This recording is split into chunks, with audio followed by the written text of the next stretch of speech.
తెలంగాణ ప్రభుత్వం సన్నధాన్యంకు ఇస్తున్న బోనస్ కోసం సరిహద్దులు దాటుతున్నారు దళారులు.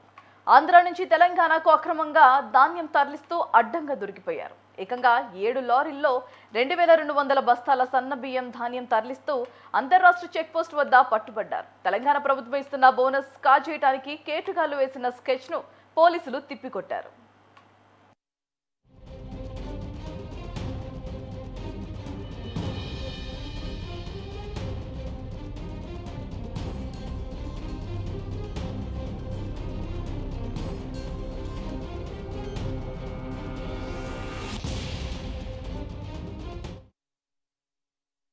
వాడపల్లి చెక్ పోస్టు వద్ద అక్రమంగా ఏపీ నుంచి తెలంగాణకు అక్రమంగా సన్నధాన్యాన్ని తరలిస్తున్నారు. నిన్నటి వరకు నిశ్శబ్దంగా ఉన్న ఆ ప్రాంతం ఒక్కసారిగా పోలీసులతో హడావుడిగా మారింది. ఆంధ్ర నుంచి వస్తున్న ఈ 7 లారీలను పోలీసులు చాకచక్యంగా పట్టుకున్నారు. లారీలో చూస్తే నిండుగా వరి ధాన్యం బస్తాలు ఉన్నాయి. సుమారు 2200 బస్తాల ధాన్యాన్ని పోలీసులు స్వాధీనం చేసుకున్నారు. తెలంగాణ ప్రభుత్వం ఇస్తున్న బోనస్ అక్రమంగా పొందాలని చూసిన దళారుల దందా బయటపడింది.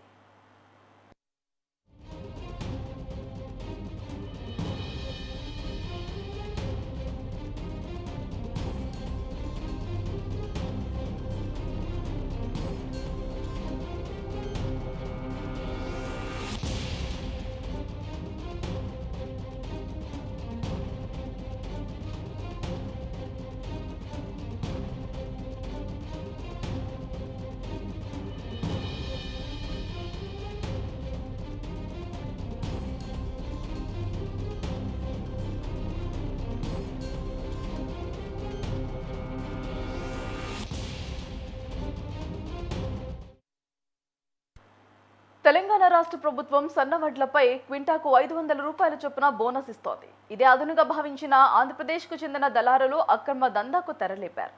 ఆ రాష్ట్రంలో తక్కువ ధరలకు సన్నవడ్లను కొనుగోలు చేసి సరిహద్దులు దాటించి తెలంగాణలోని ఐకేపీ సెంటర్లో విక్రయించడానికి ప్రయత్నించారు.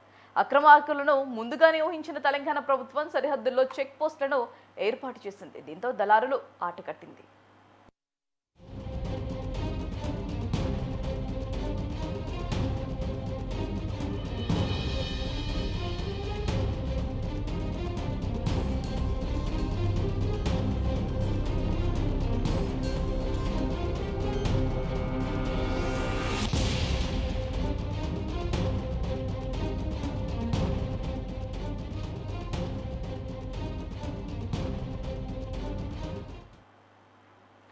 తెలంగాణ ప్రభుత్వం ఆదేశాల మేరకు ఆంధ్ర తెలంగాణ సరిహద్దులైన వాడపల్లి నాగార్జున సాగర్ వద్ద ఇంటిగ్రేటెడ్ చెక్ పోస్టులను ఏర్పాటు చేశామని డీఎస్పీ రాజశేఖర్ తెలిపారు. వాహనాల తనిఖీల్లో భాగంగా ఆంధ్ర నుంచి అక్రమంగా తరలిస్తున్న 7 ధాన్యం లారీలను సీజ్ చేశామన్నారు. ఈ అక్రమ దందాకు పాల్పడుతున్న పలువురు దళారులపై చీటింగ్ కేసు నమోదు చేసి దర్యాప్తు చేస్తున్నామని వెల్లడించారు. ఇతర రాష్ట్రాల ధాన్యాన్ని తెలంగాణలోకి అనుమతించేది లేదని స్పష్టం చేశారు. రైతులు దళారుల మాటలు నమ్మి మోసపోవద్దని హెచ్చరించారు. ధాన్యం అక్రమ రవాణాకు పాల్పడితే కఠిన చర్యలు తీసుకుంటామని సూచించారు డీఎస్పీ రాజశేఖర్. అదేవిధంగా బోనస్ కోసం కక్కుర్తి పడిన దళారుల అక్రమ దందాకు పోలీసులు బ్రేక్ వేశారు.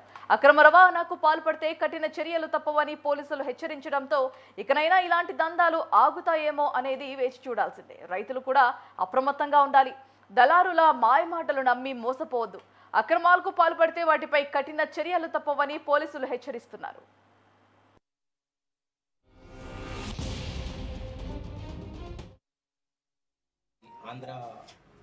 ఆంధ్రప్రదేశ్ రాష్ట్రం నుంచి ప్యాడీ తెలంగాణలోకి ఇల్లీగల్గా ట్రాన్స్పోర్ట్ అవుతుంది అనేటటువంటి ఇన్ఫర్మేషన్ మీద మనం అటు నాగార్జున సాగర్ దగ్గర, తర్వాత మిర్యాలగూడ నల్గొండ జిల్లాకి బార్డర్గా ఉన్న వాడపల్లి దగ్గర కూడా చెక్ పోస్ట్ పెట్టడం జరిగింది. ఈ check post are integrated check post. దీంట్లో రెవెన్యూ, పోలీస్ అండ్ మార్కెటింగ్ శాఖ మూడింటికి సంబంధించినటువంటి ఎంప్లాయీస్ కూడా ఉన్నారు. సో ఈ చెక్ పోస్టులోకి వచ్చినటువంటి వెహికల్స్ ఏదైతే ప్యాడీ తీసుకొని various districts of Andhra Pradesh like Kurnool, Nellore అన్ని చోట్ల నుంచి కూడా వస్తూ ఉంది.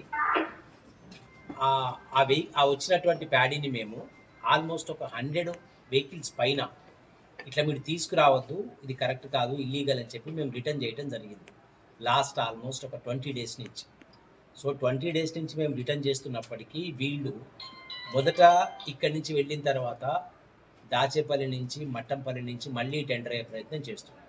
సెకండ్ కేటగిరీ అర్ధరాత్రి ఆడ్ అవర్స్లో ఇల్లీగల్గా కొన్ని వెహికల్స్ మనకి బార్డర్ పాస్ చేసుకొని మన చెక్ పోస్ట్ దగ్గర మనం ఇంటర్సెప్ట్ చేయడం జరిగింది.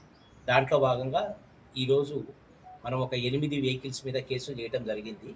వీటిలో 6 లారీలో ఒక ఐచర్ వ్యాన్ ఉంది, ఇంకొక వెహికల్ ఇవాళ మార్నింగ్ దొరికింది మాకు, దాని మీద కూడా ఎఫ్ఐఆర్ చేస్తూ ఉంటుంది.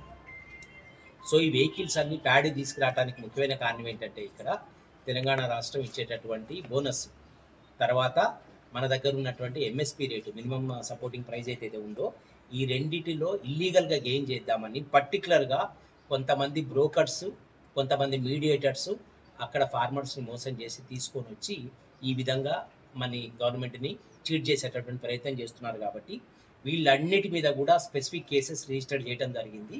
వీటిని లీగల్గా ప్రొసీడ్ అవుతారు. తర్వాత వీళ్ళందరి మీద కూడా కఠినమైన చర్యలు తీసుకుంటారు. సో ముఖ్యంగా నల్గొండ జిల్లా ఎస్పీ గారి ఆదేశాల మేరకు మనము అందరికి కూడా సివియర్గా మేము చెప్పేది ఏమిటి అంటే, ఇల్లీగల్గా ప్యాడీ ఇంటర్ స్టేట్ తీసుకొని రావడానికి లేదు, ఆ ట్రాన్స్పోర్ట్ ఇక్కడ ఎలో చేయరు. కాబట్టి ఎవరు కూడా మోసపోవద్దు, ఈ బ్రోకర్లని నమ్మి, దళారులను నమ్మి మోసపోయి ధాన్యం ఇటు పంపించొద్దు. ఎవరు కూడా ఇక్కడికి వస్తే ఖచ్చితంగా వాటిని పట్టుకోవడం, కేసులు చేయడం జరుగుతుంది.